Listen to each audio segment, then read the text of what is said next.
There we go. Okay. Thank you to Bryce and the committee for bringing me here. I've been doing visits to churches and synagogues for a number of years. I think that as scientists and people of faith, we're motivated by very similar issues, although we approach it very different ways. We want to understand where we came from, where we're going, what we're doing here, how the whole thing works. And the science is part of that exploration. So I'm going to take you on a bit of a tour today, and hopefully it'll raise questions in your mind.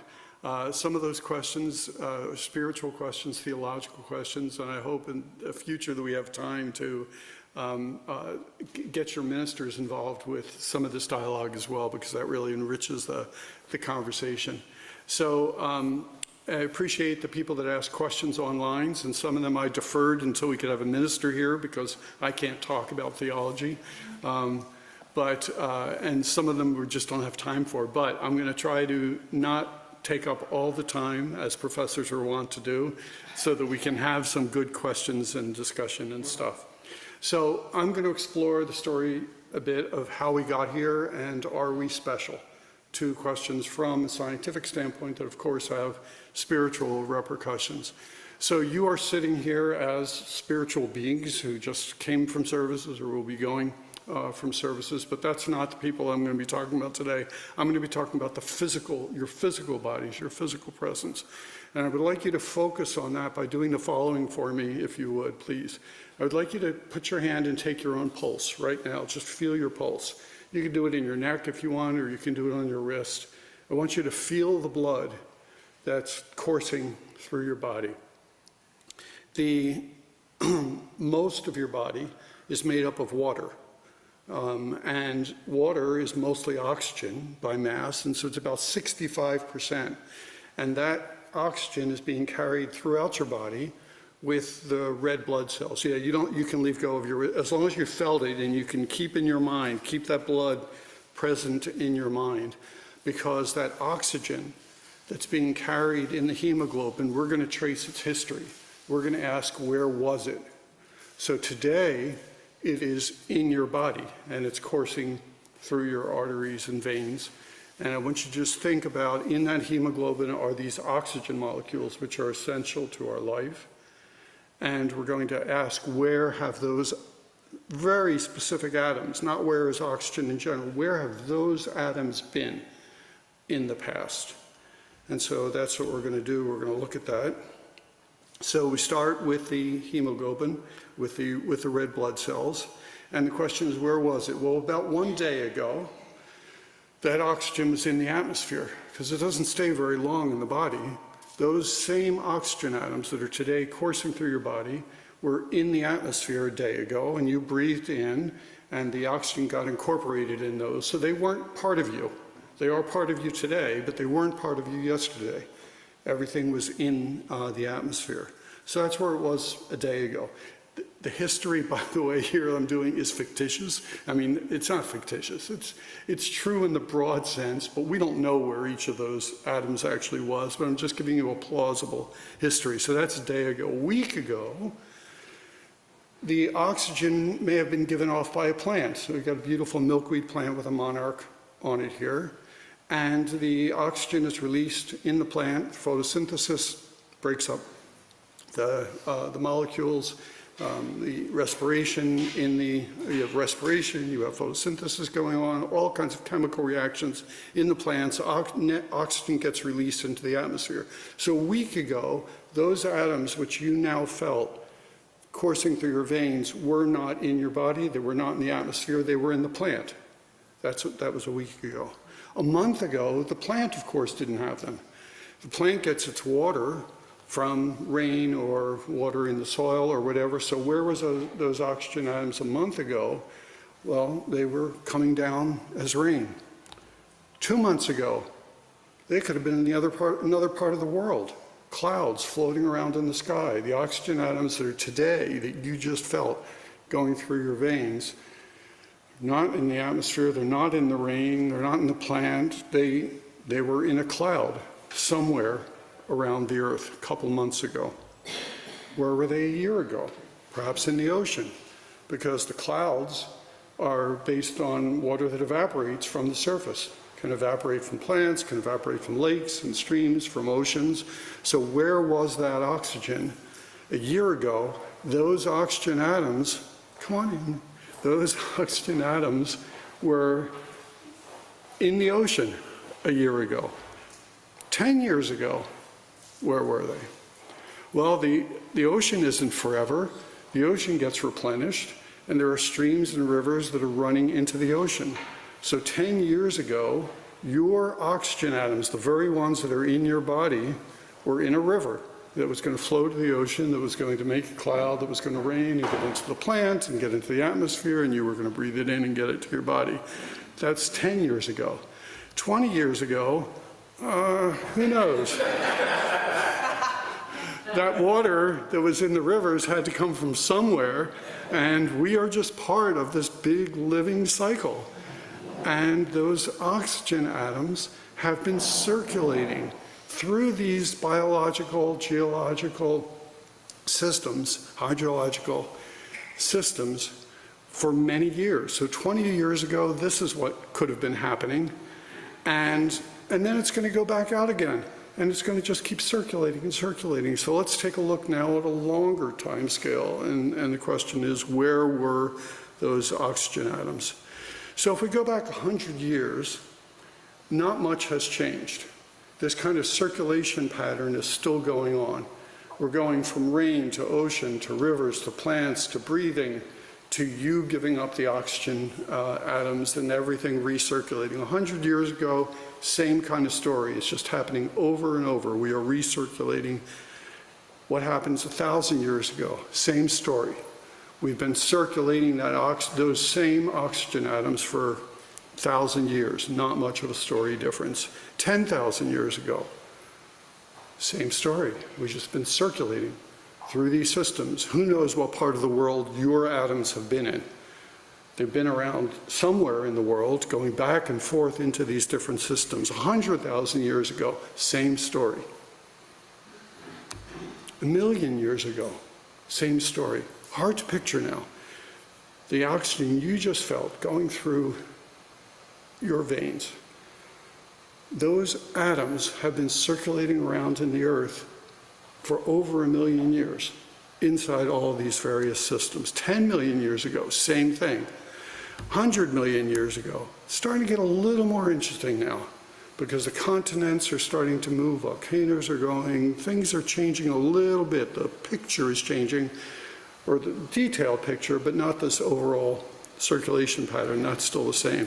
1 billion years ago, now things start getting interesting. Because as we go back 1 billion years, we don't have the systems that we see now. We have plants and animals, but they're really not taking over like they are now. And so these circulation patterns that I was talking about are really not quite the same. And when we get back to a few billion years ago, then it's really different. Because a lot of the oxygen that was in the atmosphere wasn't there. It was tied up in rocks. It's released in volcanoes. It's not doing the same. The circulation pattern is changing, but it's still here on the Earth, and we're still recirculating those atoms. However, an important step, 4.6 billion years ago, is roughly when the Earth formed. And prior to that time, those atoms were not on the Earth. Those atoms which are today coursing through your veins were not on the Earth because the Earth was just being formed. And the question is, where did the water come from, which carries the oxygen? And there are a couple of answers that scientists give to that. One answer is that it was tied up in rocks and released in things like volcanoes and stuff.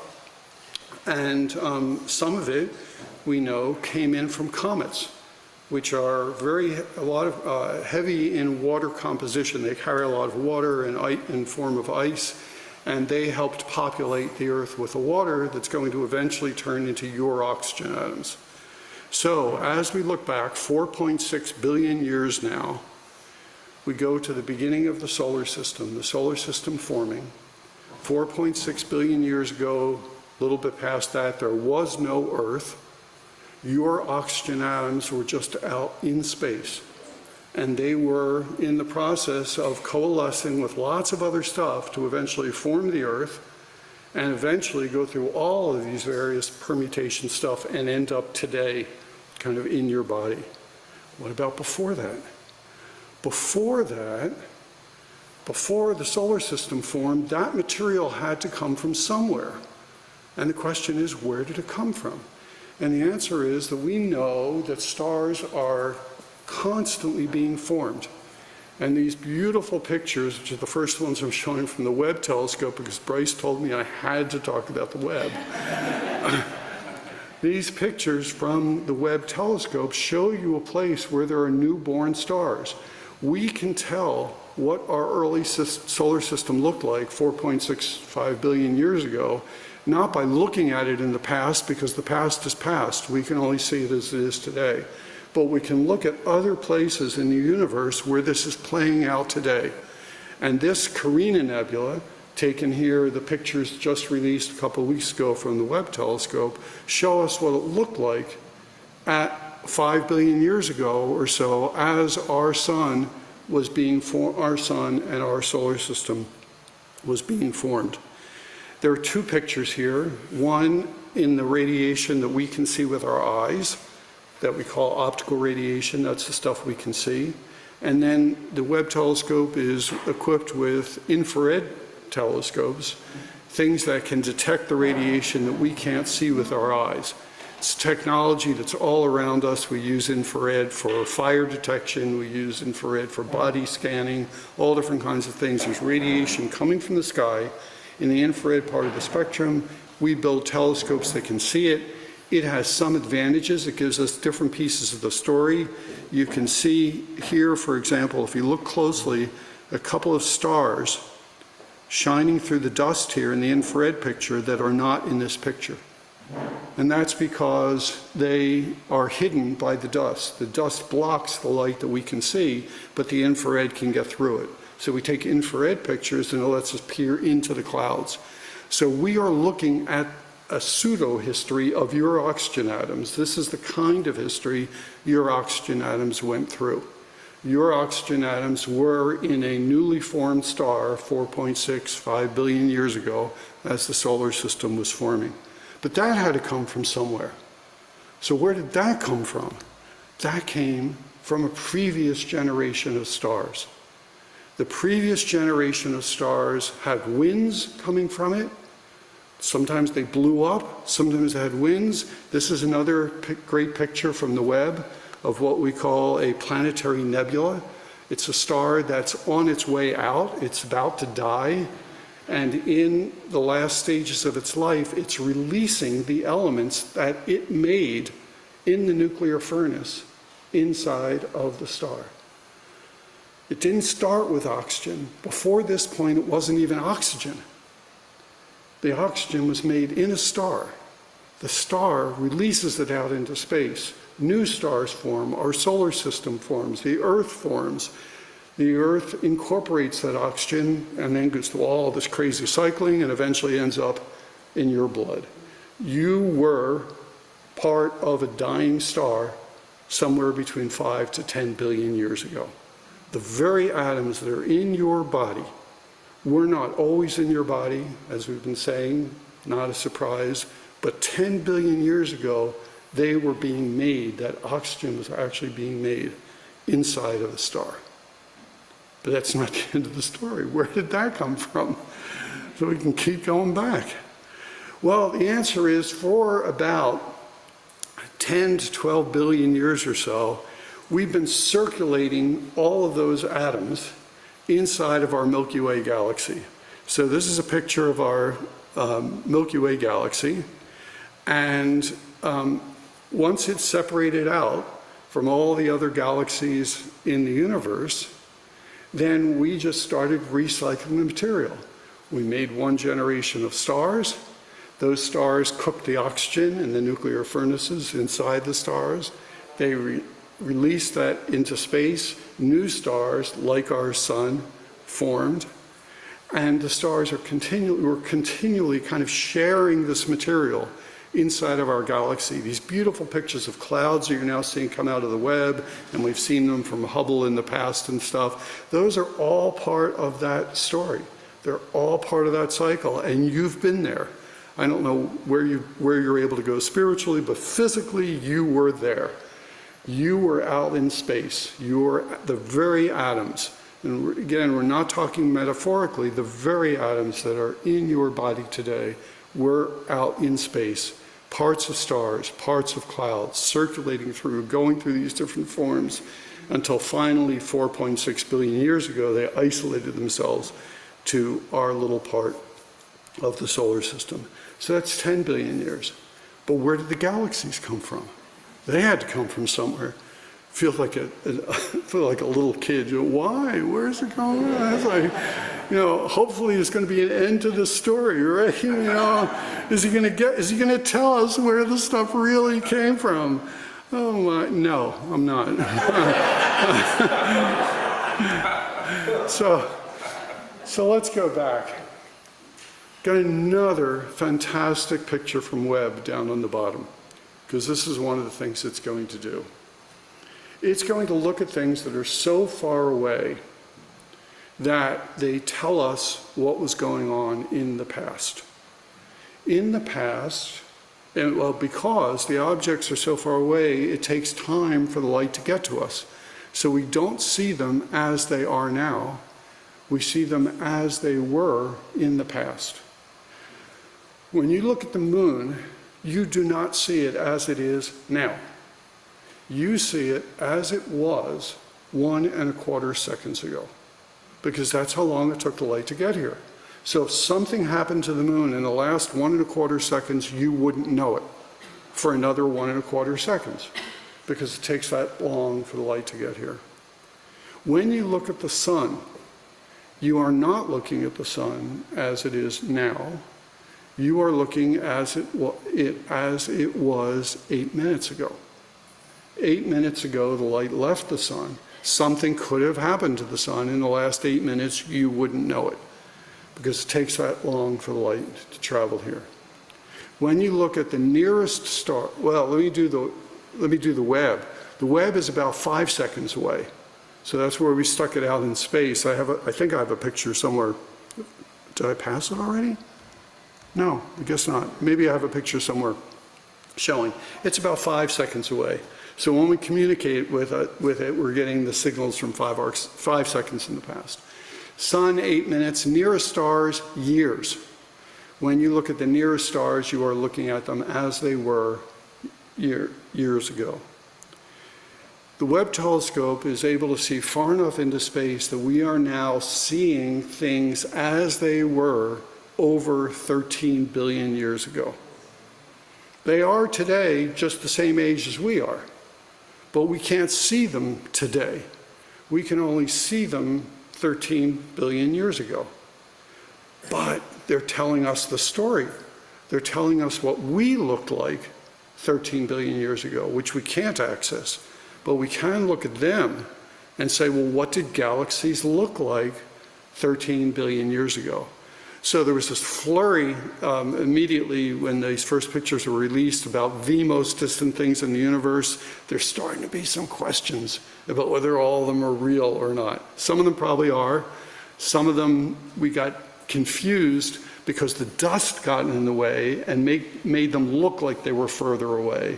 So there's a couple of papers that just came out within the last day or two saying a couple of these claims of very, very old galaxies may not be right. We'll see. It'll take us a while to shake it out.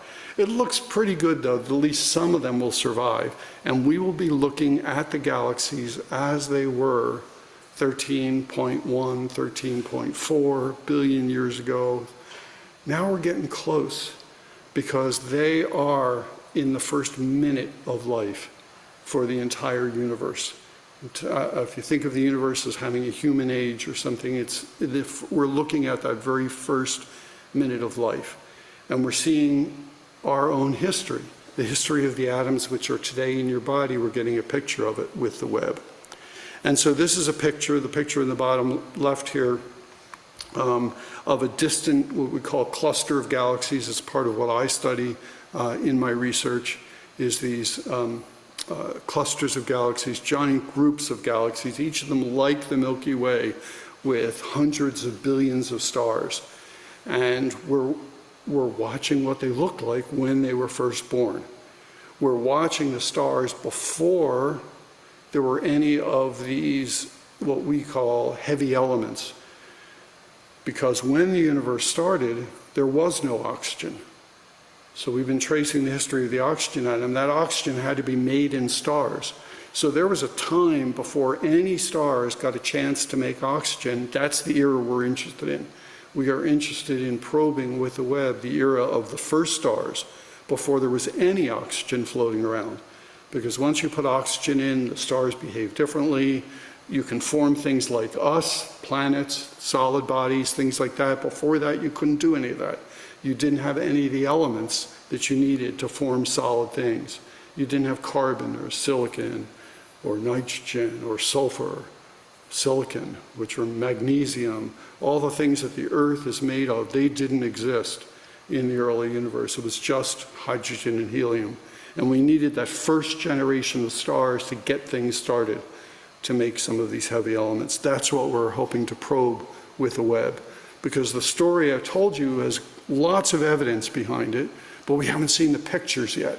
We haven't seen the pictures from over 13 billion years ago of what these things look like, and that's part of what we wanted to do with the Webb. So where's your oxygen been? Red corpuscles carrying around today, they've been in the oceans.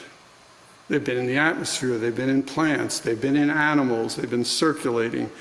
4.6 billion years ago, they weren't even on the Earth. Your atoms were out in space, the comets brought them in, or volcanoes gave off some of it, that when the solar system formed. Before that, they were in the stars, new stars being born. Here are the stars that gave up their oxygen and other elements so that the new generation could form.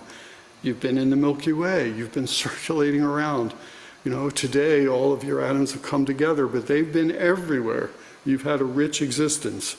And what did they look like in the past? That's what the Webb is starting to tell us now, of what things look like where, you know, as these things were forming. We can take the story back even further. We can say not just what happened in the first few 100 million years, we can tell you, based on the evidence that we see in the universe today, what happened in the first few minutes after the universe started. We can tell you, and that would be a story for another time or whatever, we can tell you what happened in the first second. We can tell you what happened in the first thousandth of a second. We can tell you what happened in the first millionth or trillionth of a trillionth of a second, what happened. We can tie that story together. 13.8 billion years ago, what we call the beginning of the universe. And now I have to ask the question for the last time, where did it all come from? And this is our answer. As best we can tell, it came from nothing. That was one of the questions on the website. Where did it come from? It came from nothing. And I'm going to tell you the way scientists talk about this, and I have to tell you it is completely unsatisfactory, but at a visceral sense. I understand it scientifically, at a visceral sense, near impossible. What scientists will tell you is that, listen to these words carefully, nothing is unstable. You can't just have nothing and let it sit there. What will happen is it will spontaneously turn into things. Out of nothing comes something.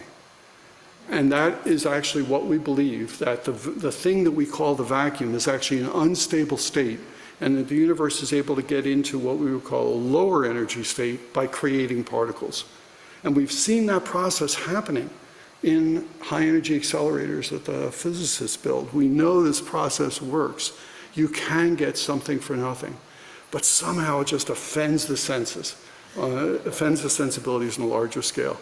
And this is where the spiritual questions come in. How am I supposed to understand this something out of nothing? What am I supposed to do with it?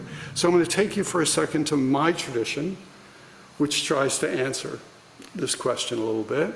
This is beginning of Genesis. And it says, Bereshit, bara Elohim et hashamayim ve'et haaretz. V'haaretz hayu tohu v'vohu. And I'm going to highlight those two words, tohu v'vohu. V'choshech al panei tehom v'ruach Elohim. It goes on and on. How do we translate it? What we say is, in the beginning, God created the heavens and the earth. And here's the key line now. The earth was tohu v'vohu. And we translate that, what do we translate it as? People. Without form and void is the words we use. So if you look at the normal translation, you'll see, and the earth was without form and void. The question is, what did it really mean? And the way biblical scholars approach this question is they look for other places in the Bible where those same words were used so they can get the context and figure out what tohu v'vohu meant, which we translate as without form and void. And so you look through the entire Bible, and the number of times that these words are mentioned is 0. Nowhere else. So we are really clueless at even what the spiritual tradition is trying to tell us. Did this stuff exist and God just put it in order? Did God create something else? Who knows? We're lost spiritually as well as scientifically. Okay, I'm going to switch gears for just a couple of minutes, and then we're going to go into hopefully some interesting questions and stuff, and ask the question, is the earth special? So out of this whole history I've told you, we somehow feel, yeah, we got a good thing going on here. To what extent are we special in the universe? And here is the picture of the Webb that I was looking for. So here's just an artist's conception of the Webb. Enormous sunscreen. It's sitting out here at what we call L2, the second Lagrangian point. It's a place where all the forces are in balance, so it doesn't have to fight gravity to sit there. If it goes off course a little bit, it needs some very minor corrections and stuff, but it's an easy place to kind of stay in orbit. You're not fighting gravity from the sun or from the earth or the centrifugal force from your motions. It's one of the stable places. And there's other satellites that are up there as well. There's plenty of room up there at L2, and that's where Webb is, about 1 million miles away from the Earth. But if you notice, and it circulates around the sun with the Earth, but if you notice, the Earth and the sun are always lined up as far as Webb is concerned. And the moon is pretty close in there too, which means you can build this giant shield behind the Webb, and it will block the light coming from the sun and the Earth and the moon, which is critical because in the infrared part of the spectrum that I was talking about, the Earth and the sun and the moon are all radiating like crazy. We have to block that light, and Webb is able to do it because of where it is out in space at this L2 point. A fantastic technical achievement to assemble this origami structure there out in space. So, if we're going to ask, is Earth special, we have to ask, well, what are the requirements that we be here? What did Earth have to be like in order for us to be here? First thing is we need water in liquid form. Water does all kinds of things for us. It helps bring in nutrients. It helps eliminate waste, cellular waste from all the products that are generated in our body. It gives us structure. It helps keep us cool. It does all kinds of things. Water, as best we understand so far, is essential for life. We have water. We need an energy source because life isn't static. Life does things. It grows, it moves, whatever. You need an energy source. Energy, of course, is in everybody's minds because we need to do it in clean ways, not in ways that pollute the environment. But we need an energy source, and we need the materials to build up the bodies. We're made of these solid materials. So I'm going to focus just on the water, and the question is, well, what do we know about the history of the water? And I've told you a little bit about it so far. We think that a lot of the water that came into the Earth came in from comets. Some of it was outgassed from rocks and volcanoes and stuff. This is a picture of a comet, the nucleus of a comet, mostly ice and little bits of dust. The comets came in, gave the Earth a lot of its initial water. Because of our distance from the sun, the water neither boils off nor freezes. We're in what we sometimes call the Goldilocks zone. We're at the right distance from the sun, so it's not too hot, not too cold. The water can exist in liquid form. So that's kind of special, but not super special. You could have other planets that are the right distance from the sun. It could be a little further away, a little closer. So we look around in our solar system and we ask, is there other liquid water? And the answer so far is no.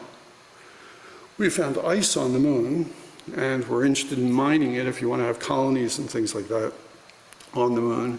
We found liquid water underneath perhaps the frozen moons of Jupiter. In Europa, may have subterranean oceans and stuff, but there is no other liquid surface water. But, and this is recent over the last, I don't know, 5 to 10 years, is we are discovering planets around other stars. And they very well may be Earth-like. Right now, there are over 5,000 confirmed planets around other stars.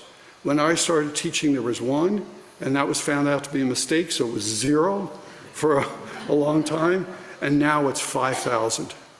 And then a bunch of other candidates. And a number of them are in the right place around their star where they could have liquid water on them. We are going to figure out whether there's life on those planets, and Webb is going to be part of that story. Because what we're going to do is we're going to let those planets go in front of their parent stars, let the light shine through their atmosphere, as you can see here, put it through a spectrum, make a spectrum, something like a prism, and we'll see features in the spectrum like you see here, which will tell us what elements are in the atmosphere. And we're going to be looking at the atmospheres of other planets to see if they hold signs of life. And that's another whole story, how will we tell? And we're debating it. Scientifically, we're debating when are we going to accept it, but we will have pretty good evidence in my lifetime, certainly, for, I believe, the existence of life on other planets. And the Webb is starting to do this already. This was a spectrum from the Webb showing the wiggles to tell you what elements, in particular water, we're finding in atmospheres. So that brings us to sort of the culmination of this part of the story. You are part of space. Your atoms have come from there. Earth, which appears to be special and have these characteristics for life, is probably one of many, thousands if not millions, of other planets in our own galaxy, let alone the other galaxies, that have the right conditions. We'll find out not too long for life.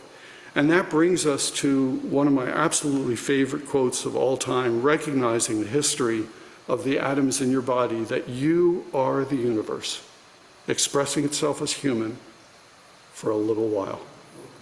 And that's it. Thank you.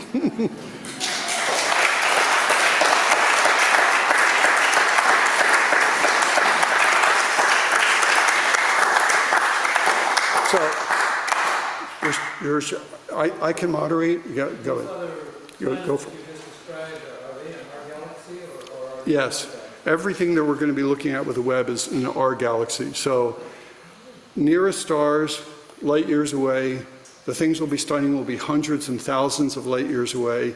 You have to go 1 million light years to the other galaxies. We're not going to be studying, not in my lifetime, we're not going to be studying those stars. So everything that we're going to be looking for life for will be in our galaxy, our Milky Way. Yeah. Okay. I'm very interested in crop circles. Mm-hmm. And wondered what... Scientifically, there's no evidence that these are real. As best we can tell, people have essentially said, yes, we pulled a prank. What about the fact that it proved that the crop jumped back up and survived? Could you repeat the question? The question was, what about crop circles? So I have to say, as a scientist, I come in skeptical about everything. That's my nature as a scientist. And so when I see questions like that, I have to say, what's the evidence? And what have we been able to test?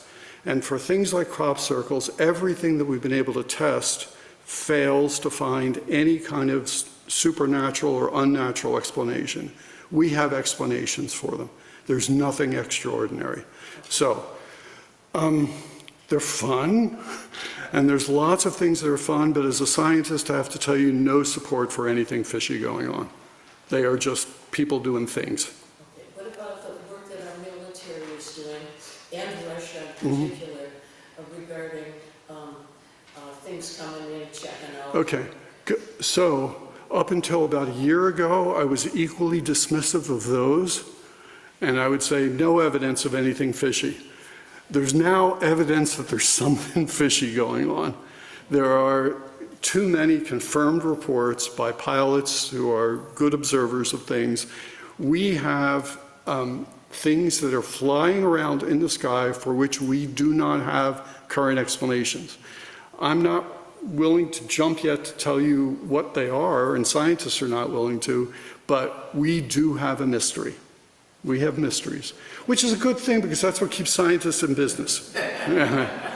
Let me get to somebody else. Yeah. You talked about our oxygen having been Everywhere. And there are so many more people now, so many more animals now. How do we keep getting more and more oxygen? There's been plenty so far. Oh, we're not getting more oxygen. Oh, sorry, yes. Yes, okay. We have so many more people now than we used to. Where's all the extra oxygen coming from? We still are using a tiny, tiny fraction of the oxygen. Most of the oxygen is tied up in the sugars that are in plants, tied up in rocks. There's plenty of oxygen to go around. There's other things that we're doing that are making things harder to circulate. Temperature changes, plants are not producing as much as they do when conditions get bad and you don't. So the health of the oxygen system is certainly something we need to worry about, but the amount of oxygen isn't. We have plenty. And we keep recirculating it. So as long as the Earth cycles go on, we'll just keep reusing it. You're going to keep yours for 100 years or so, and then you'll give it to somebody else. Who knows? Somebody else will get it, yeah. Could you speak to the possibility, which I've read only a small portion of, the possibility of multiple universes, and how that, even how that can be? This is another one of these that I would have poo-pooed some number of years ago. And now it's a serious piece of scientific investigation. The question is, are we the only universe that existed? And there's this whole, and when you look at the properties of the universe, they seem like they are perfectly fit for us. As if the universe, some scientists said, as if the universe knew we were coming and was getting ready for us.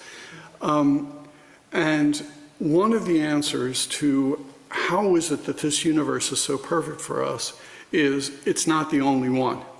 That there were many, many universes, infinite number of universes, and the only universe that we could exist in would be the one where we would be there to ask the question. So of course it's perfect, because if it wasn't perfect, would you get that twisted reasoning? Yeah. If it wasn't perfect, we wouldn't be here to ask the question. Yes, multiple universes, and even Scientific American a number of years ago did this whole, one of their September issues on all the different ways there could be multiple universes. Scientifically, it's hard because we have to design a test. In order for it to become an interesting scientific question, we have to define a test that says, well, what could we do to tell whether there are universes, other universes or not? So far, we haven't reached that. So scientists in general are saying, okay, go play with that idea if you want, but at some point we're going to demand that you come up with a test to tell us whether there are other universes or not, and we're going to give you a little bit of leeway, but after a while we'll probably just tell you to go away. We haven't reached that point yet. There are people that are still doing interesting work on the possibility of other universes. Yeah. About galaxies that we see that essentially are as they were 13 billion years ago. Did they develop simultaneously with our galaxy? That is our assumption. But we won't know for another 13 billion years. Or longer, because they're further away. The universe has been expanding. So, yes, you've said the picture exactly right. We assume that everybody is evolving in parallel, but we only know about each other much later. Can you know anything about galaxies that are, in fact, at our stage of development? Sure, the ones that are close to us are all at our age. Yeah. So we can see some that are Oh, we have 8 minutes ago, or?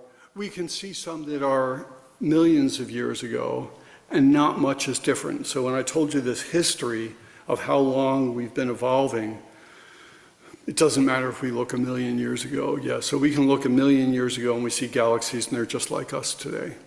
So yeah, we know that our story is typical of other galaxies.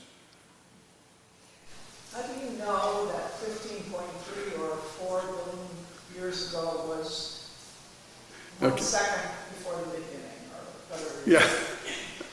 How do we know the Look back and it's How do we know the age of the universe? How do we know when the Big Bang happened?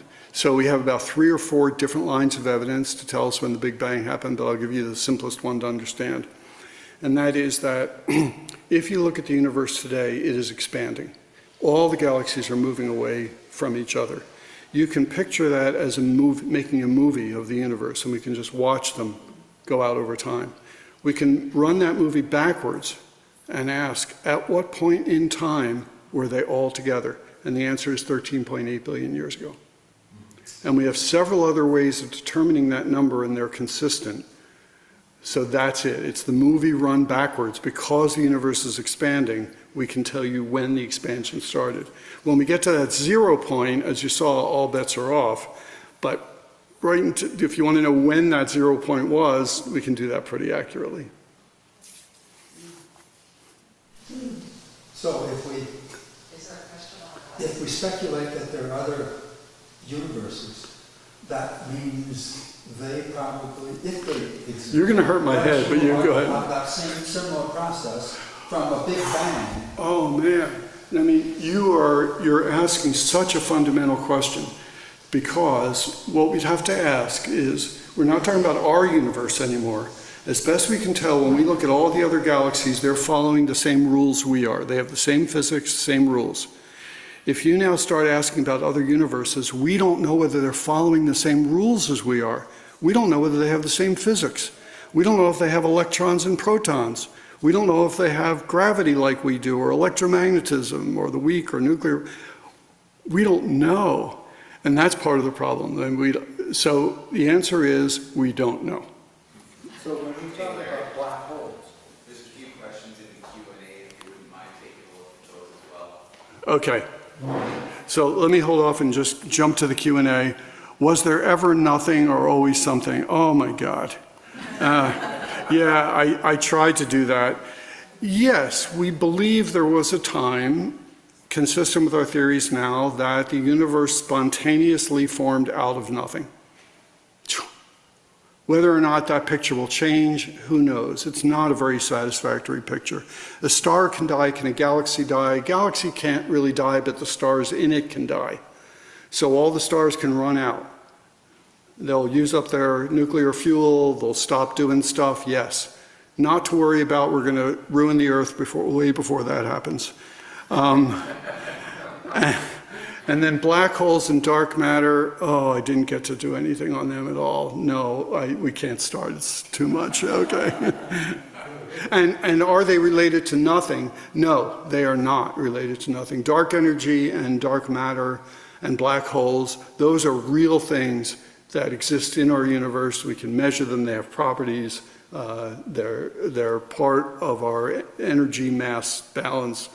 But, so they're not connected with nothing, they are real things, and they present their own mysteries. One more. Okay, one more. I've got no open questions in the Q&A, so we can take one more from here, sir.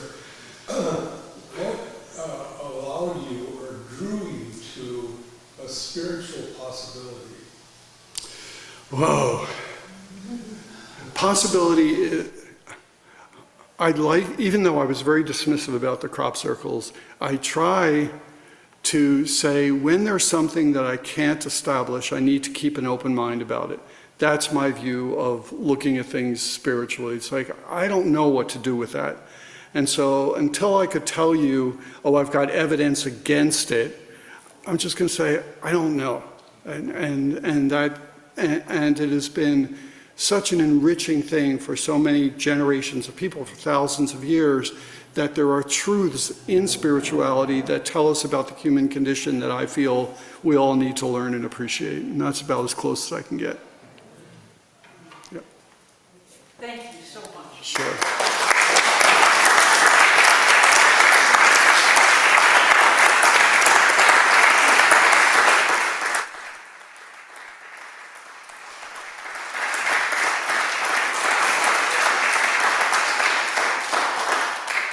You've given us lots of exciting things to think about and whetted our appetite for what comes next with the Webb telescope and astrophysical research.